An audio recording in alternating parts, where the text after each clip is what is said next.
This eclipse just might carry you away if you let it. And you know what? That just might be the best idea yet. Hello, I'm Alicia Tischel, and this is Transmissions from the Edge.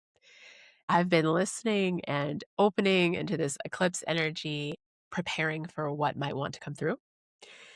And I was recognizing there's so much information about the eclipse and this wild astrology out there.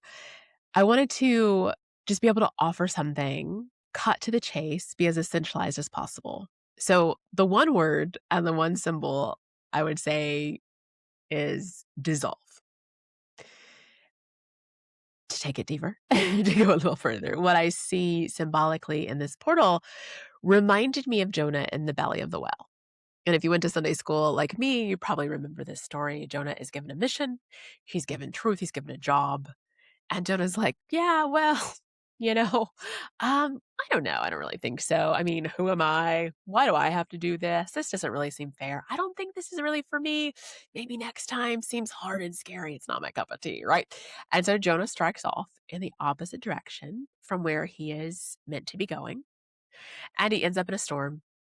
He gets tossed overboard from a ship, and then he's swallowed by a whale and ends up staying in the belly of the whale for 3 days. Anybody else track all the transformational stories from different cultures and traditions that follow a 3-day cycle? It's not just me, right? Okay. Anyway, a lot of us might be in the belly of the whale right now.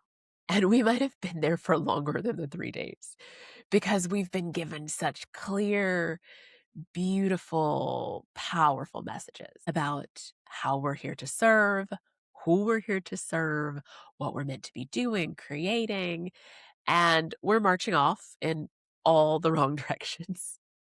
We've received the truth and we're just fully in the coddling of our resistance. The version I love the best, though, is when we're so polished, we've gotten so practiced at the process that we're doing such lovely process.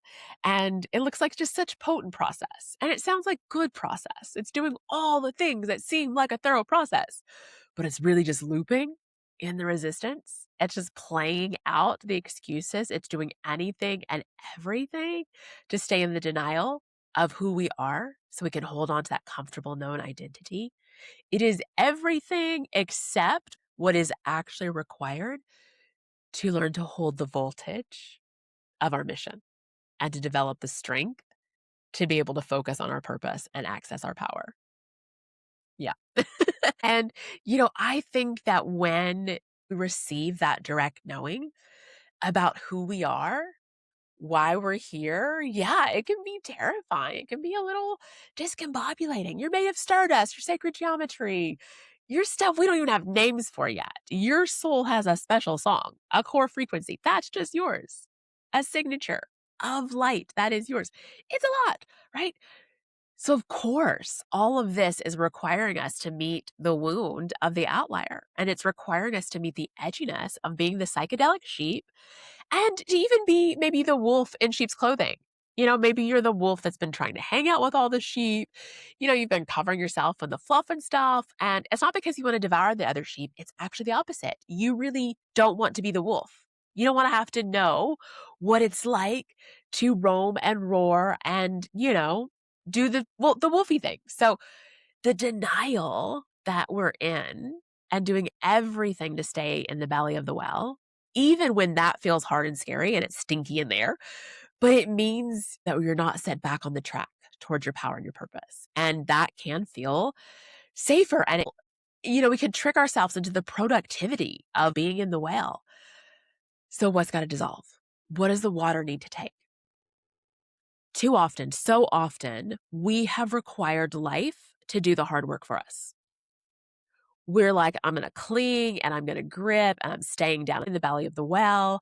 I am double down on my freezing, on my running away, on my fighting myself, anything other than surrendering to my higher power, anything other than offering myself willingly to the alchemical journey, anything to stay out of the fire, where of course the journey begins. So then life has to bring in a more forceful fire. Our body has to burn louder and like with more inflammation and with more bleh, right? And all of this stuff. And even after that is happening, we cling and we're so practiced at like attempting regulation to calm and hold it all together. We're so afraid of who we truly are, of our fuller nature, of our power. And, there is some good reason for that because obviously when we look around at the terror, at the horror, at the craziness happening, we assume that like that would be us. If I let go and allowed the burning to come all the way through and surrendered to the current, allowed myself to be dissolved and to allow the emergence to happen, what would emerge might be the horrible one. That's where the fear, no matter how conscious it is, we're afraid of who we would be in this power or what we're going to have to lose. I would have to be alone. I have to, leave home. All of these things that keep us in what is essentially a biological protection for the whole species. And we treat it really personal, like it's personal criteria of like, well, I can't take this next step in my evolution because that's going to require this thing. That thing that's required is necessary. And it's highly unlikely that who's going to emerge from you is going to be the horrible one. Like it's highly unlikely that you're going to be that horrible one. It's likely that you're not going to be the perfect one either. That what emerges is just going to be a truer, more refined, more clarified you. There is such an ask right now. Maybe even for some of us, it feels like a demand to be willing to meet your shadow, to know your dark side as we enter this final eclipse in Pisces. It's completing a journey that you were invited on or shoved into in 2024. So, how have you dissolved the resistance over the last 2 years? How have you dissolved your withholding, your holding back, your withering? How have you dissolved your reluctance? How has your identity dissolved in response to what life has been requiring you to move with and move through over the last 2 years? What is left here to still be dissolved? So, depending on how consciously or fluidly or honestly you have been allowing this process to move through, this weekend might be a doozy. And this next season might have a lot of cleanup for you. But the kicker here is that if we're not becoming mature enough to offer in willingness what is required to be burned, to be dissolved, to be released, then you're saying to life, I'm not going to do my part. I need you to exert the force upon me. I need you to have to strain and do my work for me.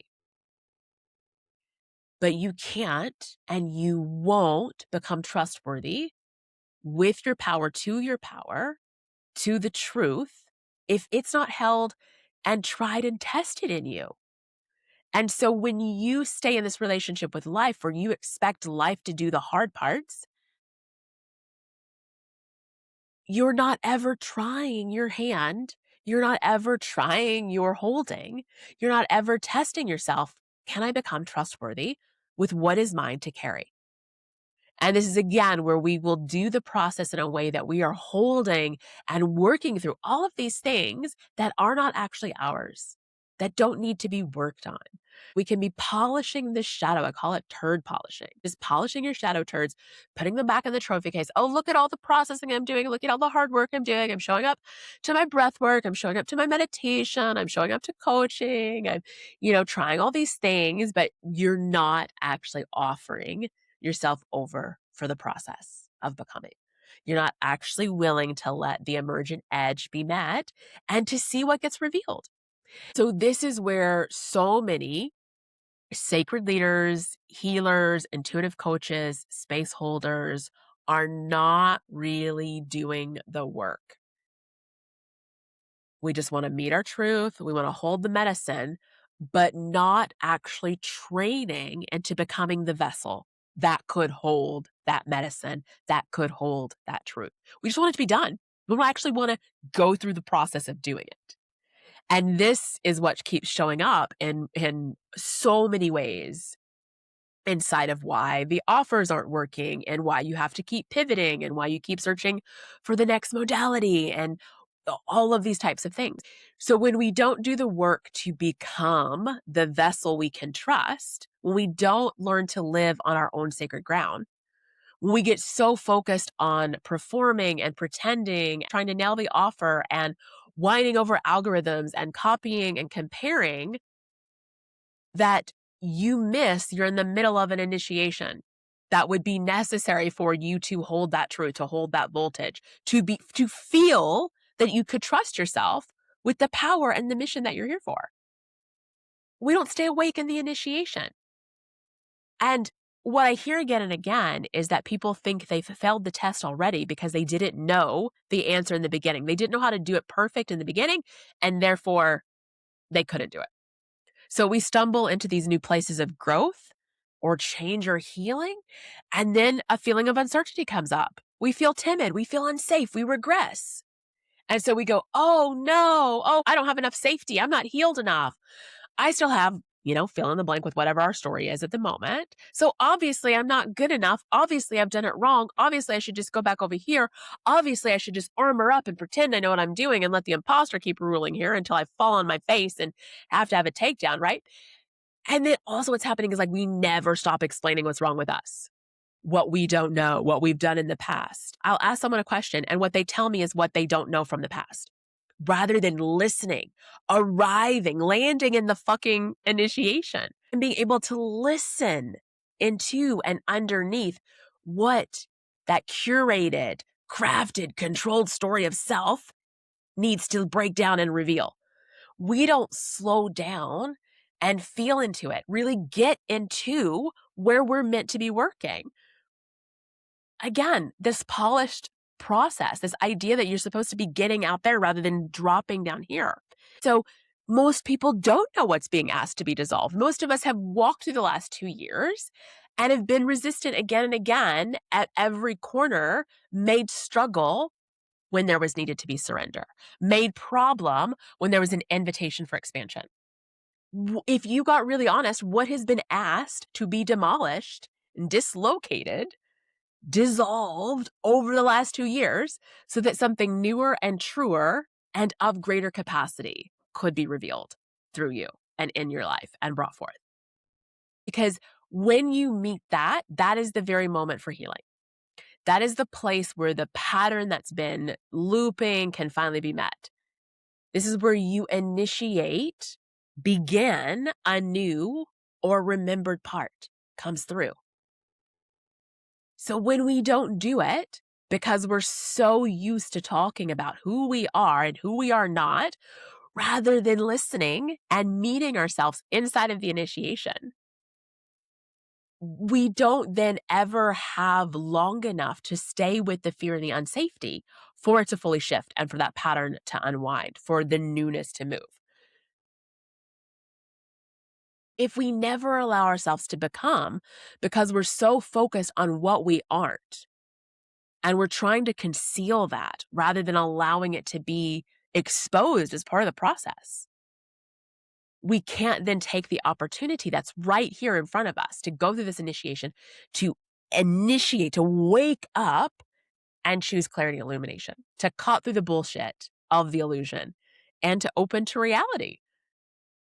And yeah, it might feel scary in that moment to have to sit with that discomfort of uncertainty, to have to go, oh, I don't actually know how to move here. There is an opportunity. We can either go towards the maladaptive freeze, which is the lockdown, and it comes from, oh shit, I'm going to get exposed. I'm going to get in trouble. I'm doing it wrong. I don't know how to do it. I feel too unsafe. I don't know how to hold myself. Or we can go towards the good freeze, the supportive freeze, which is like, whoa, okay, this is big. I'm at an edge. Okay, this is initiation. This is the place where something must dissolve and something gets to emerge. Right. Okay, let me pause here and find my breath. Let me pause here and find the floor. Let me pause here. We use freeze then as a moment of reorientation, rather than letting those moments of the upswell before the dissolve is being asked, before surrender can happen, to totally flip ourselves out and just start repeating the old story. and just start repeating what we can't, what we haven't done, what we don't know, what we haven't because what's truly scary, what's more scary than learning how to hold yourself in that moment, what's truly scary is not feeling the thing that needs to be felt in that moment. What's truly scary is continuing to live the lie and making home inside the belly of the whale. What's truly scary is living your life hiding behind the mask and then waking up upon passing from this body to the regret of another lifetime where you didn't embody your soul and you didn't activate your medicine and you left humanity hanging again. So this eclipse is saying, please, please, please, just give it over. Just let all that resistance and all that reluctance and all that will spinning be dissolved in the water. Don't focus on the uncertainty of the future. Focus on the certainty of what can't continue. Focus on what can't be carried further, what can no longer go unmet, what is not true. Focus there. This is the time to let the no be really clear. No, no more, not that.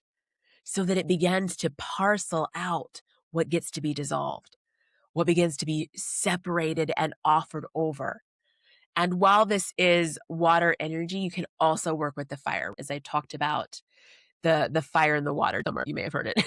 Fire and water are here. So while there's a lot of water here, really easy to work with water, really easy in this energy to say, can I surrender to my back float? Can I let the water take it? But this is not the time for false manifestation. This is not the time for bypassing. There is more strength and more courage and more fierceness in the dissolve. So even if somatically and energetically and emotionally right now, you are not wired towards feeling that as power, if that may feel disempowering, if surrender still feels disempowering to you, you're going to have that leap of faith. You're going to have that trust that there is less strength in your coping strategies of holding it all together, even if you can't acknowledge that right now, even if you can't find that. This is a place of faith because this is the moment where you get to come undone. This is the moment where you get to say, I will let myself be fully broken open.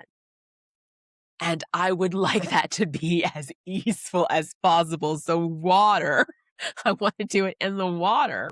And again, that can feel scary and that can feel hard and that can bring up sensations that we haven't wanted to feel. And that is where our daily practice comes in to be supportive. Because if you've been practicing towards your edge, when we arrive into the initiation, we know how to meet the edge. And yes, there is still going to be more. There's still going to be an edge to meet. But if we've been practicing, that's what we put our reps in for. Because the meeting is actually easier in that place than continuing to try and ignore what is truly happening, what reality is bringing forward. You don't have to believe in gravity for gravity to be at play in this realm. You don't have to believe that we are in a dark night, that we are in an initiation, that you are called to something for that to be true, right? You don't have to believe it. It's just going to be easier for you if you do believe it, if you recognize it, if you'll work with it consciously. But reality is reality, whether you are willing to meet it or not. You can live in your illusions. Absolutely. It's just going to be harder. It's going to be painful and it's going to get more painful. It's going to become much harder to keep your head in the sand and to keep your blinders on and to not do it. So this really is the moment for the reluctance, the resistance, anything that you keep circling around, any of those places that you're coddling yourself around, not gaining that spine and gaining that strength and getting your own back. Because this is the opportunity to fully and finally become available to drink from your own wellspring. So good. So good to have that access to the wisdom, to the power, to the brilliance, to the truth of you, and just be drinking from that place, to be so self-sourced, self-connected, self-organized in that way. So will you let yourself be reorganized by this truth that you've been avoiding? Whatever's put you in the belly of the well, whatever you've struck off in, are you willing to let it reorganize you and to stop avoiding what it's going to require? The tough conversations, the seemingly hard choices. Are you willing to become so wildly devoted to the alignment that's been knocking on your door? that you start building the muscle of focus and follow through. This has been such my medicine over the past few weeks. Will I stop delaying and just get into the alignment? Stop the trying, stop the figuring out, and just like, all right, lock it in. Like, accept the alignment, become devoted to the alignment, and let yourself continue to work to build the muscle of focus and follow through. Admit where you have been moving from force and the bracing, and then offer that over for dissolve. What would happen if you were no longer bracing for the backlash? If you were no longer having to be braced so that you couldn't feel the current moving you? So much of the time, like the current's moving us, and we are so braced because we do not want to feel that sensation of the movement. We would rather our illusion of control. So, what would happen if you stopped bracing? What would happen if you trusted yourself to meet the consequences and inevitability of your truth? Because the longer you deny and stay living in the lie, as I'm calling it, calling myself out on it, I've been calling it the half-assedness, the hiding, the withholding. You know what? The longer we do that, the more cleanup we have to do. And I know that from experience, that the avoidance and the denial just compounds the cost. It doesn't actually make it easier. And living in the belly of the whale is not the best.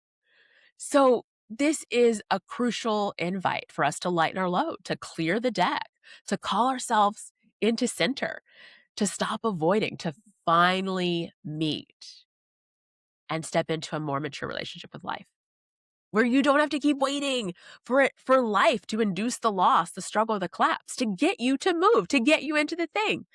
Co-creatorship requires your clear and choiceful participation in the death, in the descent, in the dissolve, and even the destruction when it's necessary. Continuing to try and build brilliance and a new paradigm on a faulting foundation, it's like being inside an asbestos-filled, moldy, flimsy framework, and then we're going to bring in luxury furniture. Why? Why are we trying to, put fantastic carpet and brandy fancy appliances and furniture? It's just going to become infested too. It doesn't make sense. It doesn't work. So we got to get to the dismantling. We got to go through the dissolve. And this energy is primed for it. So feel what you got to feel. Vent what you got to vent. Be cathartic with what you got to be, cathartically expressive of. Let your voice moan, groan, and howl. Let your body move and shake and shudder. Let the water dissolve it. Let it carry it on through. This is a mighty step into integrity. And for many, it's a mighty opening, awakening into new clarity. So, of course, hydrate, ground, grieve, celebrate, and let go. I will see you on the other side.